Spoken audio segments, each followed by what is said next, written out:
Hey everyone, this is GMRex here, and this is Tuesday Reviews Day. I know it's a bit late, but it's been a long day. I'm going to review here the WWE Network Spotlight Elite Ringmaster Steve Austin.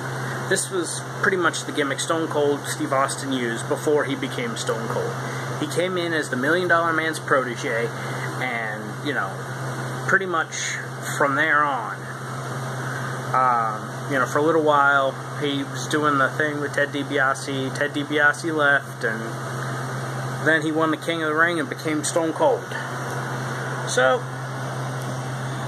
let's get right to the figure, huh? He's got kind of a smug head scan, and he's got his, you know, shaved head. You know, he's wasn't bald back then, but, you know, he still had relatively short hair. You know, like I said, he's kind of smug with his head scan, which is something Stone Cold isn't really, you know. I mean, this was kind of a very different Steve Austin.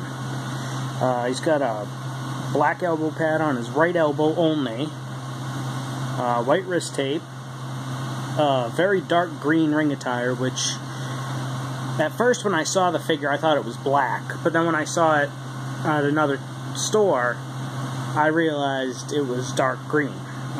He's got the $1 Million belt, some black knee pads, some white boots with black stars on the sides. All in all, it's a pretty plain figure, but, you know, it's a classic thing, you know. Be great if you wanted to do like a storyline with Ringmaster Steve Austin, then have him become Stone Cold. You know, it's pretty cool for that idea. I mean, that's kind of why I got it. My opinion, I give it the yellow light. You know, if you can get your hands on the defining moment Stone Cold with the 3 belts, that's really the Steve Austin figure you should get. That's, you know, it's the defining moment Stone Cold. It's a really great figure. I mean, I like this figure, don't get me wrong. But, you know, it's not a Stone Cold, and that's kind of where the Steve Austin figures are more popular. But, you know, like if you're into the classics and stuff, yeah, pick it up. But, you know, don't try to hurt yourself, stress yourself out trying to look for it, because, you know, there's plenty of other Steve Austin figures that are better. But, you know, for the collectors, the diehard Steve Austin fans that want, you know, past, you know, just different eras of him, it's great. But, like I said, don't hurt yourself trying to find him.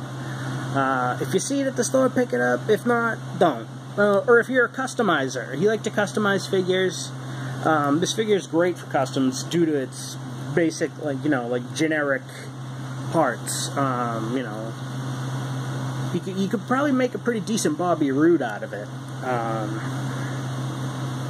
You know, just get a different head and you're in business. But yeah, it's great for customizers. It's great for, you know, collectors of Steve Austin in general. So, I mean, but it's not something that you should stress yourself out trying to find, because chances are it might be a shelf warmer. So yeah, that about wraps this one up. So like this video, comment, ask questions, subscribe to my channel, and I will see y'all later.